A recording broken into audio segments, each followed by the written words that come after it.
The Detroit Pistons are 13-2 to start the season, currently on an 11-game win streak. There's so many great things to talk about, and I want to do that today. And before you negative Nancy's get into the comment section, oh, Kenny, this is the easiest part of the schedule. So, should we not just talk about the team being the one seed, even if they've gone against easy competition? No, because I think part of leveling up as a basketball team is looking at an inferior team and busting their ass. And I feel like that's exactly what the Detroit Pistons have been able to do over this 11-game win streak. It always blows my mind, and maybe it's because I'm a Bears fan and I've seen it a lot on Twitter over the last, month or two. It's like, well, y'all only beating bad teams. Well, what are we supposed to do? What are we supposed to do? Our schedule is our schedule. You play the team in front of you. You win those games. And that's exactly what the Detroit Pistons have been able to do. I thought that when Kay Cunningham went down with an injury and they said he's going to be out for a couple games, it's like, oh, okay, this has been a cool story. At this time, there's a 7-game win streak, but they're about to maybe lose a couple of games. No.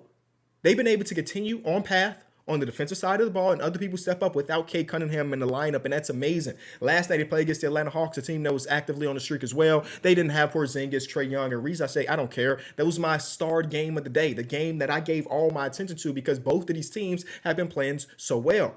And the Detroit Pistons walked out of that as winners. And as I'm watching these games, I can't help but to think about less than 2 years ago, Kay Cunningham goes to the podium after a loss to the Utah Jazz of all teams and says, we're not 2-25 bad. And again, less than 2 years later, they're the number one team in the East through the first 15 games. Why did I struggle to do quick math of 13 plus 2? Through the first 15 games, they are the number one team by 3 games. That is something to be extremely proud of, Detroit. But I want to talk about it because Kay Cunningham has been on another level. Let's see what these exact stats look like. 27 points per game, 9 and 9 assists. So I'm going to say 10 assists and 5 rebounds.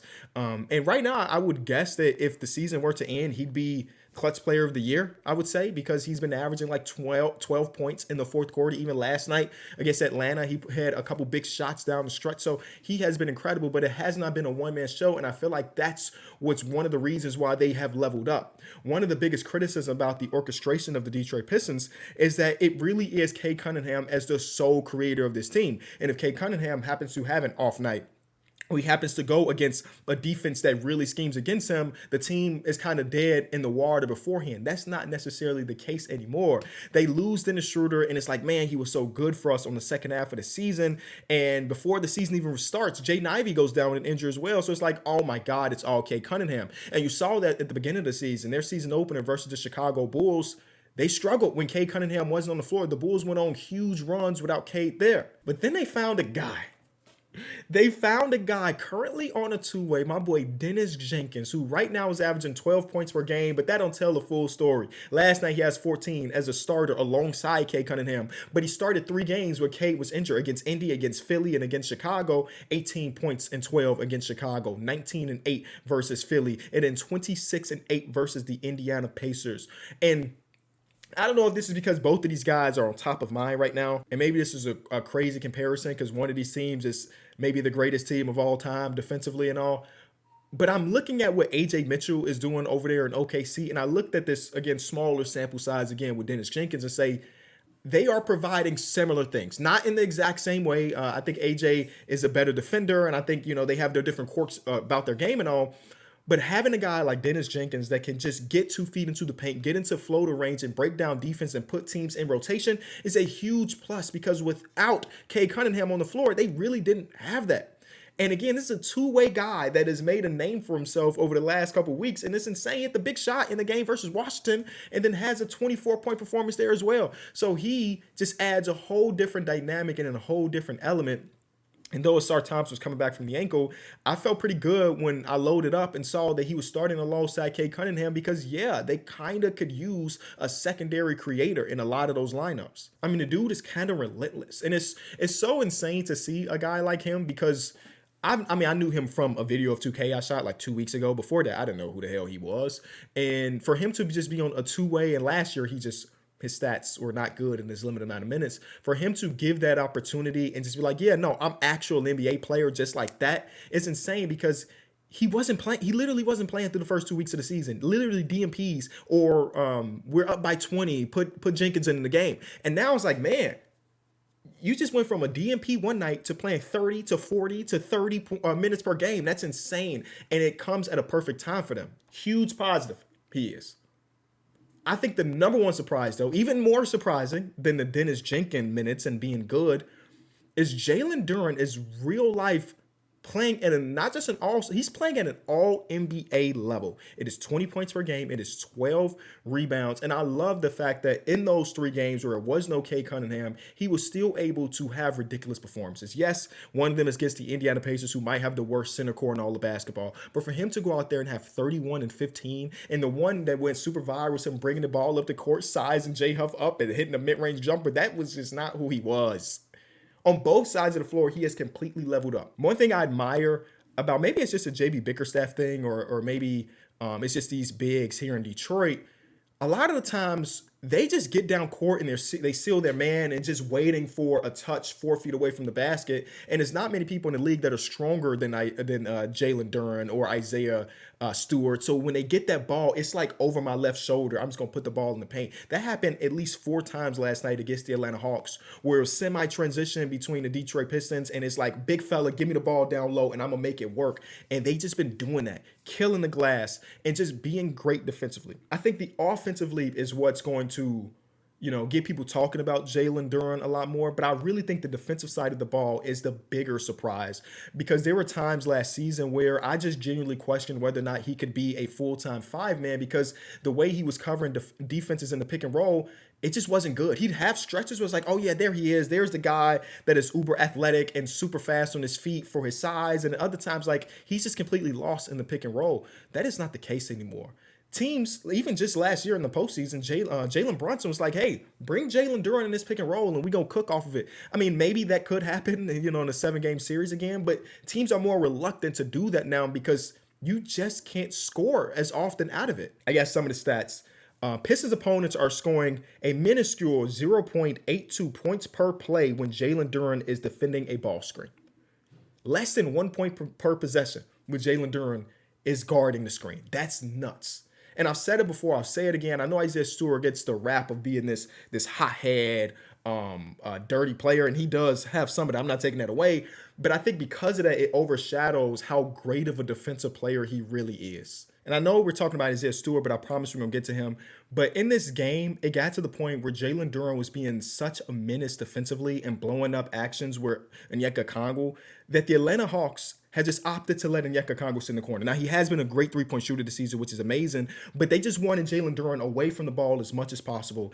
And right here, you see Nickeil Alexander-Walker trying to give it to Jalen Johnson, and Jalen Duren completely leaves Onyeka. Now, this is probably a pass that Jalen Johnson should make, but still blows up the play, and Ausar Thompson's there to rip it up, which is something he did a lot last night. This is literally the next possession. Jalen Duren comes down. He scores off that steal from Ausar Thompson. He hustles his butt down court. This is semi-transition for the Atlanta Hawks with 4 minutes left. Just completely blows up another layup attempt. And that was off Dyson Daniels' toe. And it's their ball. Here's a play that stood out to me when it comes to Isaiah Stewart's defense. They're going to get Jalen Johnson the ball, top of the key. Kind of, see the situation. 1 minute left, down by 4. Put the ball in your best player's hands. Here's a little screen to try to get a switch. Doesn't happen. Isaiah Stewart goes under that and just there to contest at the rim and retain the board. Like, these dudes are just amazing. I mean, I can look at this stuff all day, but Isaiah Stewart is just, he's a lot quicker on his feet than I think he gets credit for. Here's a screen from Onyeka Okongwu. Again, Onyeka Okongwu is shooting like 40% from 3. He's shooting like 8 threes a game in the last couple, so he's been like really on it. So here's a little heads right there. Boom, he gets back to him. Like, that's a lot of space to cover for Onyeka Okongwu. He gets back enough to make him drive it, and then boom, turnover forced. And this is from a few games ago. These are 4 clips that we just put together. Boom, there's a great closeout for a block. And all of these are like stocks and blocks. So it's not, something crazy. There's a lob attempt. No, thank you. I just want y'all to just watch Isaiah Stewart. There's 3 Pacers there. Boom, keeps the ball in bounds, comes through. Nimhard missed that. Next one. It's just like Tony Bradley got a lot of touches in this one. And that, again, that's another indication of this team not being very good. But boom, meet him at the rim right there. Easy. Now, this next one, if I'm not mistaken, is the big one where he comes up with multiple stops by himself. Again, not a great Pacers team. Pacers team. Who cares? Who cares? This is just like something that translates. It's just something that translates. Boom. Just cutting things off. Jarris Walker trying to get baseline. No, 28 is there. Cut it off. Gets it to Bradley. Nope. Bump into him. Nope. That's Isaiah Stewart down there, baby. It ain't happening. And it's not just all blocks and steals. It's good positioning. It's using the his body to cut off drives. Again, they're just doing an amazing thing. And to have the identity of a defensive oriented team while also having a closer like Kate Cunningham, it is a really good recipe. I haven't even mentioned the name Duncan Robinson, who has fit like a glove over these last couple weeks as he's finding himself in Detroit. We knew him when he played in Miami as a guy that played a lot more on ball, doing like handoffs because that was the Miami Heat thing over the last couple seasons. And they're starting to incorporate that more in Detroit, and he's really found himself a little bit there. So it's been great. It's been really good, y'all. Javonte Green, a guy that is I've always been a fan of Wu since his time in Chicago, has been able to pack some punch off the bench on both sides of the floor. So this Pistons team has been cool. They have been very fun. And again, not thinking too much big picture about where they sit in the standings or where they will sit in the standings at the end of the season. I'm looking at their upcoming schedule. It's not like things get super, super difficult. The Bucks will be without Giannis on Saturday. They just played the Pacers and got that win. The Celtics, I think, above 500 now. So I guess above 500 team. The Magic are putting it together. So that's the game we're really looking out for. Same thing with the Miami Heat. But for the most part, they're not going to get super juggernauts. These are all games that they will be in my opinion. So who knows? Like, we legitimately might get to the beginning of the calendar year in 2026, and the Pistons are still the number 1 seed. That's crazy. One of the questions we got asked on Numbers on the Board yesterday is, can the Detroit Pistons win the Eastern Conference? And I said, yeah, they can. Now, would I put money on it? Probably not. But you can't tell me that they can't, because it's not as like there's an OKC in this conference, right? The Knicks have looked good on the offensive side of the ball. They still got a lot to figure out defensively. The Cavs are still trying to figure it out as well. Hopefully, Darius Garland's toe injury is done somewhat soon, because that's when they look the most complete when Darius Garland is there. And we just watched this Detroit Pistons team, before taking this next jump, if you will, have a really competitive series against that Knicks team.